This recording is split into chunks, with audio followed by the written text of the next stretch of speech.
चाहे कितना ही अभागा मनुष्य हो, सुबह 3 बजे से 6 बजे उठकर ब्रह्म मुहूर्त में कर दो यह काम, जो चाहोगे वह मिलेगा। एक समय की बात है, माता पार्वती ने भगवान शिव से पूछा, स्वामी मैंने देखा है कि चाहे कितना ही अभागा मनुष्य हो, अगर वह सुबह के समय ब्रह्म मुहूर्त में उठता है तो वह बहुत सुखी रहता है, ऐसा क्यों है? मुझे ब्रह्म मुहूर्त का रहस्य बताइए। भगवान शिव ने कहा, हे देवी, मैं आपको इस प्रश्न का उत्तर एक कथा के माध्यम से बताऊंगा।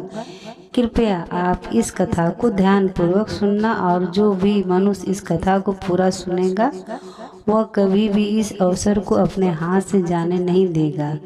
ब्रह्म मुहूर्त का रहस्य जानकर पूरा जीवन बदल जाएगा। भगवान शिव कथा को सुनाना प्रारंभ कर देते हैं और माता पार्वती से कहते हैं, बहुत समय पहले की बात है, काशी में दीनू नाम का एक लड़का रहता था।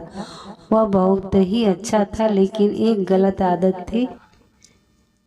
वह देर तक सोता रहता था। सुबह उसे जगाने के लिए घर वाले कई प्रयास करते थे, परंतु वह रोजाना सुबह देर तक उठता था। वह लड़का कभी भी 9 बजे से पहले नहीं उठता था।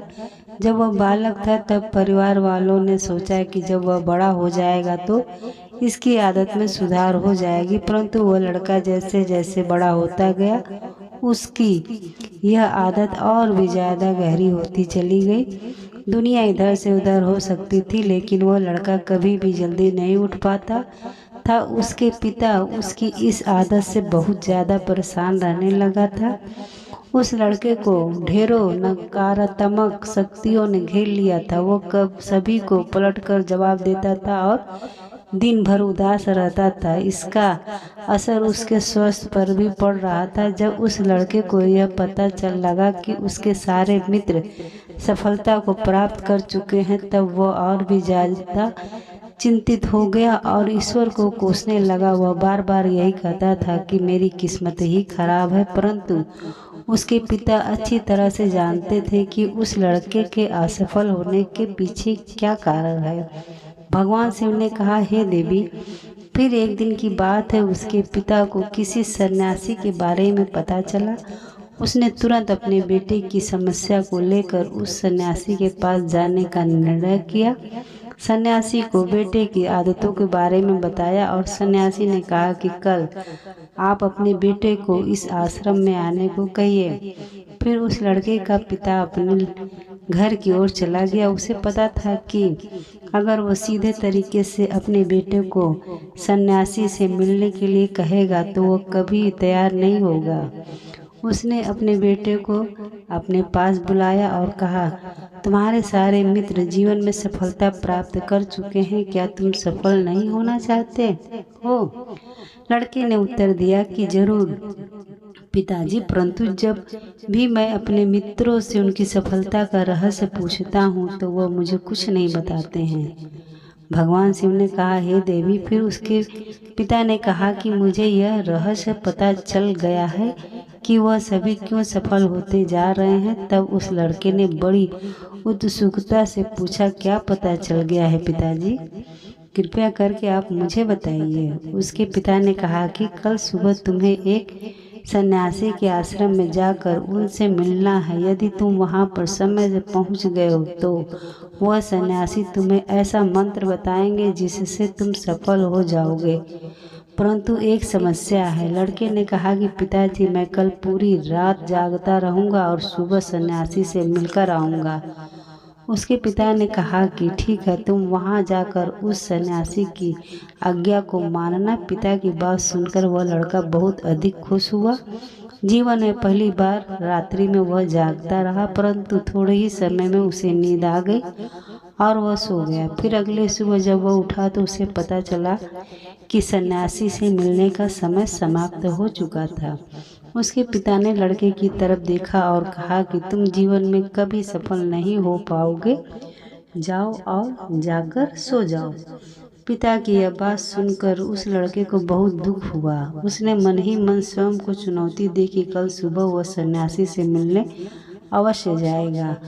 उसने अपने पैर में एक छोटा सा घाव बना लिया, जिससे दर्द के कारण उसे रात भर नींद नहीं आई। भगवान शिव ने कहा, हे देवी, यह ऐसा पहला अवसर था जब उसने अपने जीवन में पहली बार सूर्योदय देखा था। वह तुरंत ही तैयार होकर सन्यासी से मिलने के लिए चला गया। आज उसका अनुभव कुछ अलग ही था। वह बेहद शांत महसूस कर रहा था। चलते चलते वह लड़का जैसे ही सन्यासी के आश्रम में पहुंचा तो वहां पर उसने देखा कि सन्यासी और उसके सभी शिष्य ध्यान लगा कर बैठे हुए थे। भगवान शिव ने कहा, हे देवी, फिर जब ध्यान का समय समाप्त हुआ तब लड़का उस सन्यासी के पास पहुंचा और उन्हें प्रणाम करते हुए बोला कि आपके पास कोई ऐसा मंत्र है जिससे मैं सफल हो सकता हूँ? कृपया करके मुझे वह मंत्र बताइए। मैं भी अपने मित्रों के समान सफल होना चाहता हूँ और अच्छा जीवन जीना चाहता हूँ। भगवान शिव ने कहा, हे देवी। फिर सन्यासी मुस्कुराए और बोले, अच्छा, तो तुम वही बालक हो? तुम्हारे पिताजी मुझसे मिलने आए थे और उन्होंने तुम्हारे विषय में मुझे सब कुछ बता दिया था। मैं तुम्हें वह मंत्र अवश्य बता देता, परंतु अब लड़के ने जैसे ही परंतु शब्द सुना तो वह घबरा गया। उसने पूछा, परंतु क्या गुरुदेव? तब सन्यासी बोला, मैं तुम्हें वह मंत्र बताऊंगा, परंतु अगले 21 दिनों तक तुम्हें मेरी आज्ञा माननी होगी। मैं तुम्हें वह मंत्र 21 दिनों के बाद बताऊंगा। तब तक मैं तुमसे जो भी कार्य कहूँगा तुम्हें वह करना होगा। यदि तुम असफल हुए या कार्य के बीच में तुम्हारा संकल्प टूट गया तो उस मंत्र का असर नहीं होगा। दृढ़ निश्चय के साथ उस लड़के ने कहा कि मुझे आपकी सारी आज्ञा स्वीकार है। मैं अगले 21 दिनों के लिए आपका दास हूँ। आप जो भी कहेंगे मैं वही कार्य करूँगा। मुझे केवल और केवल उस मंत्र के बारे में जानना है। भगवान शिव ने कहा, हे देवी।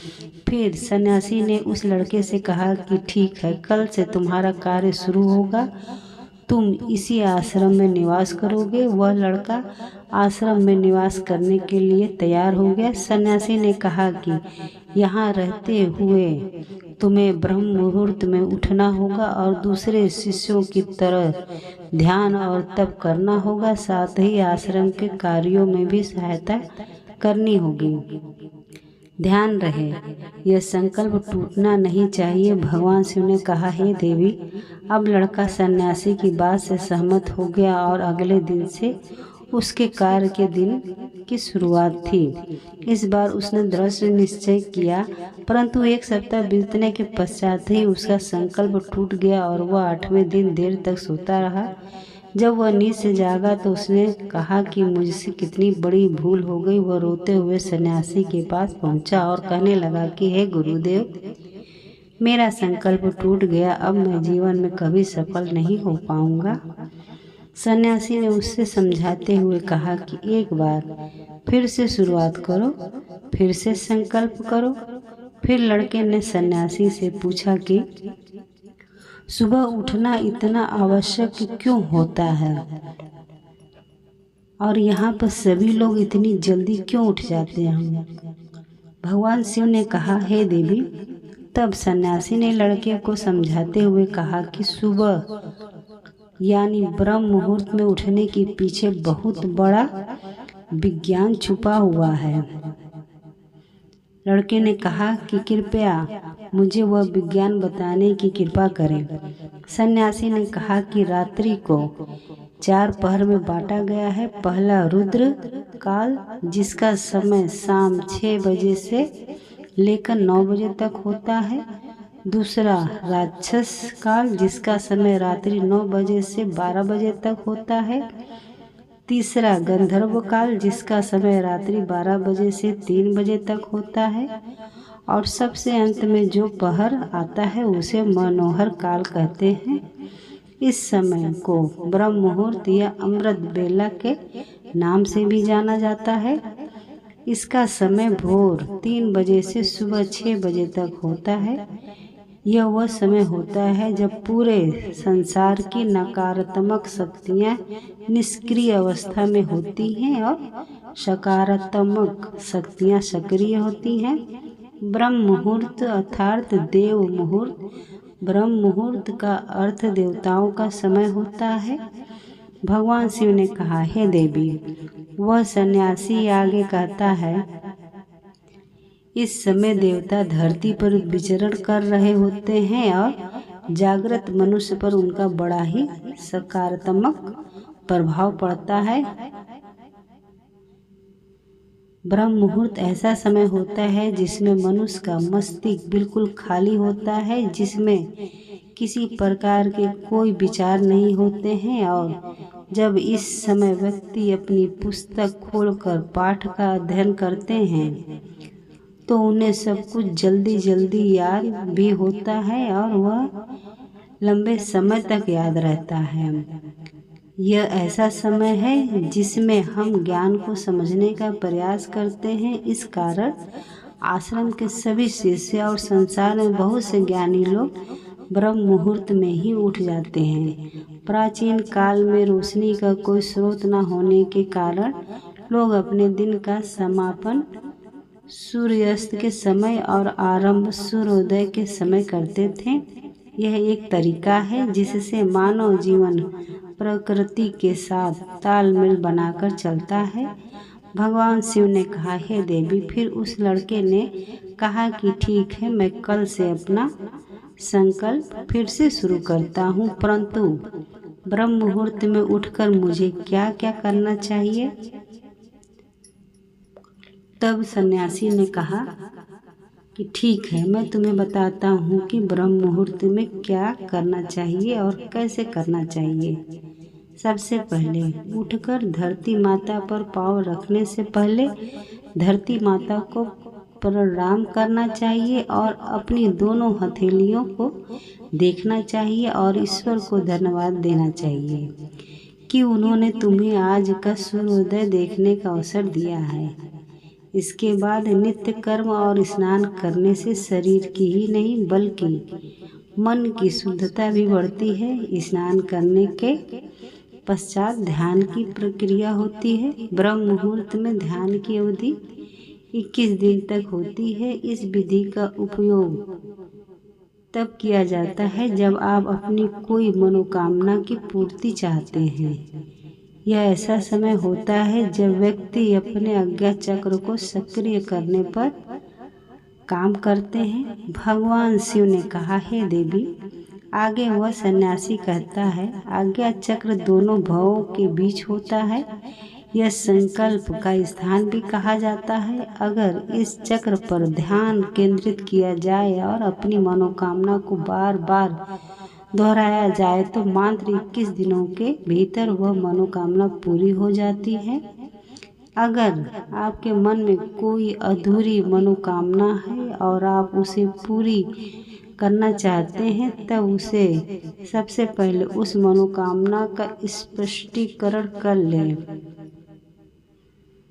आपको क्या करना चाहिए यह निर्णय अवश्य कर लें। इसके बाद ध्यान की विधि को शुरू करें। ब्रह्म मुहूर्त में स्नान के बाद एक ऐसा स्थान चुनें जहाँ पर वायु का प्रवेश हो। ध्यान में शुद्ध प्राण वायु का होना आवश्यक होता है। ध्यान की मुद्रा में रीढ़ की हड्डी सीधी होनी चाहिए, साथ ही गर्दन भी सीधी होनी चाहिए। सुखासन की अवस्था में दोनों हाथों को घुटनों पर रखकर आंखें बंद करके बैठ जाएं। हाथों की मुट्ठी को बंद कर लें और 2-3 मिनट तक बिल्कुल शांत हो जाएं। जब आपका शरीर स्थिर हो जाए और श्वास भी शांत हो जाए तब उसके बाद अपना सारा ध्यान आज्ञा चक्र पर लगाएं। इस दौरान लंबी गहरी सांस लें और सांस को रोक कर रखें। इस समय आप अपनी इच्छा को मन ही मन दोहराएं और अपने मन से इष्ट देव और देवी देवताओं और गुरुजनों का चिंतन करें। भगवान शिव ने कहा, हे देवी। उस सन्यासी ने कहा, जब सांस को रोकना कठिन हो जाए तब धीरे धीरे सांस को बाहर की ओर छोड़ो। सांस को नाक से भरें और मुख से बाहर छोड़ें। इस प्रक्रिया को 3 से 4 बार प्रतिदिन दोहराएं। ऐसा प्रतिदिन करने से आपकी जो मनोकामना है वह अवचेतन मन तक पहुंच जाएगी और इच्छा पूर्ति जल्दी होगी। आज्ञा चक्र सक्रिय होता है और हमारी आज्ञा को पूरा करता है। सांस को रोक कर रखने के दौरान शरीर में आपातकाल की स्थिति हो जाती है, जिससे कि आप बेकार की बातें सोचने और विचार करने से बचते हैं। ब्रह्म मुहूर्त के समय ईश्वर की विशेष कृपा होती है और कोई भी व्यक्ति अपनी मनोकामना को इस समय दोहराता है तो उसकी इच्छा जल्द से जल्द पूरी होती है। भगवान शिव ने कहा, हे देवी, इस प्रकार सन्यासी ने उस लड़के को ब्रह्म मुहूर्त का महत्व बताया। अगले 21 दिनों तक उस लड़के ने बड़े ही मन के साथ इस प्रक्रिया को अपनाया। अब वह बहुत ही ज़्यादा अनुशासित और शांत स्वभाव का बन चुका था। उस लड़के ने जैसे ही अपना संकल्प पूरा कर लिया, उसके बाद वह लड़का बड़े ही प्रसन्न भाव से सन्यासी के पास पहुंचा और कहने लगा, हे गुरुदेव, मैंने 21 दिनों का संकल्प पूरा कर लिया है। अब कृपया मुझे सफल होने का मंत्र बताइए। तब उस सन्यासी ने मुस्कुराते हुए कहा कि पिछले 21 दिनों से जो अभ्यास तुम करते हुए आ रहे हो वही तुम्हारी सफलता का मंत्र है। जो व्यक्ति ब्रह्म मुहूर्त में उठकर ध्यान प्रक्रिया को सही से करते हैं वह जीवन में कभी असफल नहीं हो सकते। तुम्हें ब्रह्म मुहूर्त का रहस्य पता चल चुका है। अब तुम इसे जीवन पर्याप्त करो। तुम्हें जीवन के लक्ष्य और सफलता दोनों प्राप्त होंगे। उस लड़के ने सन्यासी को धन्यवाद दिया और ब्रह्म मुहूर्त के नियमों का पालन जीवन पर्यंत तक करने का वादा किया। भगवान शिव ने कहा, हे देवी, अब तो आपको पता चल गया होगा कि ब्रह्म मुहूर्त क्या होता है। तब माता पार्वती ने कहा, हे स्वामी, अब मुझे ब्रह्म मुहूर्त का संपूर्ण ज्ञान हो गया है। इतना कहकर माता पार्वती ने भगवान शिव को प्रणाम किया। वीडियो अगर पसंद आया हो तो वीडियो को लाइक और हमारे चैनल को सब्सक्राइब करें। अपने दोस्तों के साथ शेयर करें। वीडियो देखने के लिए आपका बहुत बहुत धन्यवाद। मिलते हैं अगले वीडियो में। तब तक के लिए नमस्ते।